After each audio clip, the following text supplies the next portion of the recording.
আসসালামু আলাইকুম viewers, welcome to Jannat's recipe. আশা করি সবাই সুস্থ আছেন। আজ আপনাদের সামনে হাজির হয়েছি ঘরে তৈরি 2 কালারের জেলি নিয়ে।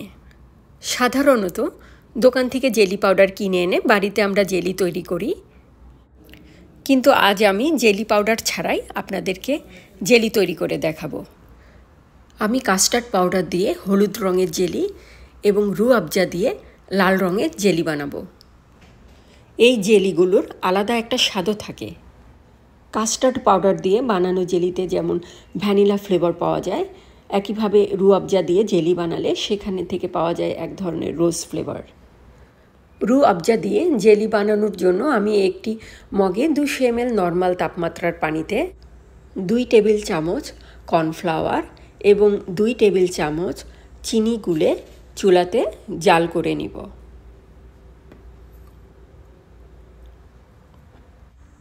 মিশ্রণটি একটি সসপ্যানে ঢেলে দিচ্ছি। চুলায় মিডিয়াম হিটে ক্রমাগত নেড়ে এটাকে ফুটাতে হবে। এখন চুলার জালটা আমি মিডিয়াম লো করে দিচ্ছি। এর মধ্যে দিয়ে দিচ্ছি 1/4 কাপ রুহ আফজা। রুহ আফজাকে এখন আমি খুব ভালো করে কর্নফ্লাওয়ারের সঙ্গে মিশিয়ে নিচ্ছি। এটাকে অনবরত নেড়ে আমি আরেকবার ফুটিয়ে নেব। এ পর্যায়ে আমি যদি এটাকে চুলা থেকে নামিয়ে নিই তাহলে এক ধরনের নরম জেলি হবে, যেটা চামচ দিয়ে কেটে খাওয়া যায়। আমি এটাকে আরেকটু ঘন করব। প্রথম থেকে এই পর্যন্ত আমি প্রায় 10 মিনিটের মতো জাল করেছি এবং চুলা বন্ধ করে দিয়েছি। যে পাত্রে জেলিটা জমাবো সেখানে সাথে সাথে এটাকে ঢেলে দিচ্ছি। আপনি কিন্তু কর্নফ্লাওয়ারের পরিবর্তে 1 টেবিল চামচ কর্নস্টার্চ বা অ্যারোরুটও ব্যবহার করতে পারেন। সেক্ষেত্রে আপনার সময় আরও কম লাগবে। দেখুন, বেশি ঘন হবার আগে এটাকে চুলা থেকে নামিয়ে ফেলেছি বলে কতটা মসৃণভাবে পাত্রটির মধ্যে সেট হয়েছে।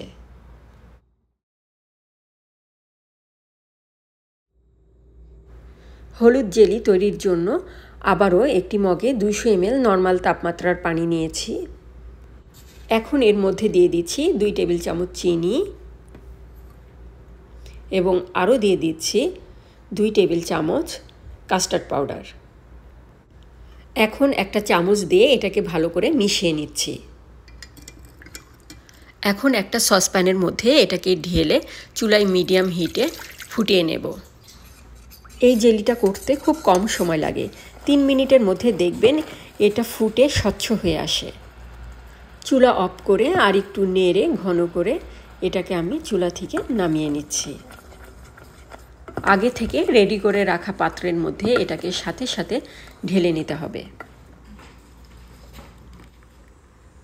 এখন ঠান্ডা হয়ে জমে যাওয়া পর্যন্ত আমি অপেক্ষা করব। নর্মাল তাপমাত্রায় আসার পরে এটাকে আমি ফ্রিজের নর্মাল চেম্বারে রেখে দিব। প্রায় 3 ঘন্টা পরে আমি এটাকে ফ্রিজ থেকে বের করে নিয়েছি। দেখুন কি সুন্দরভাবে জমে গেছে আর কতটা মসৃণ হয়েছে।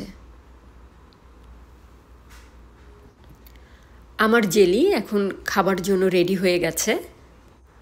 বাচ্চারা এটাকে চামচ দিয়ে কেটে খেতে খুব পছন্দ করে, কিন্তু আজকে আমি ফালুদার জন্য এটাকে ব্যবহার করব।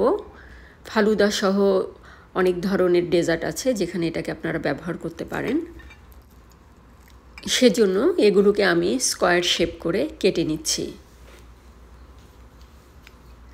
এভাবে কেটে রেফ্রিজারেটরে আপনি 2 থেকে 3 দিন পর্যন্ত জেলিগুলোকে রেখে দিতে পারেন।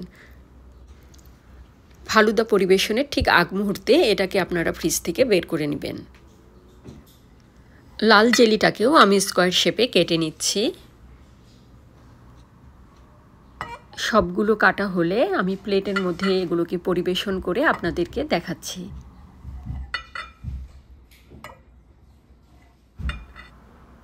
দেখলেন তো, জেলি পাউডার, আগার আগার এবং ফুড কালার ছাড়াও কত সহজে কত সুন্দর করে জেলি তৈরি করা যায়। আশা করি আজকের রেসিপিটি আপনাদের উপকারে আসবে। রেসিপিটি ভালো লাগলে প্লিজ একটি লাইক বা শেয়ার দিবেন এবং চ্যানেলটি সাবস্ক্রাইব করে আমাকে উৎসাহিত করবেন। আল্লাহ হাফেজ।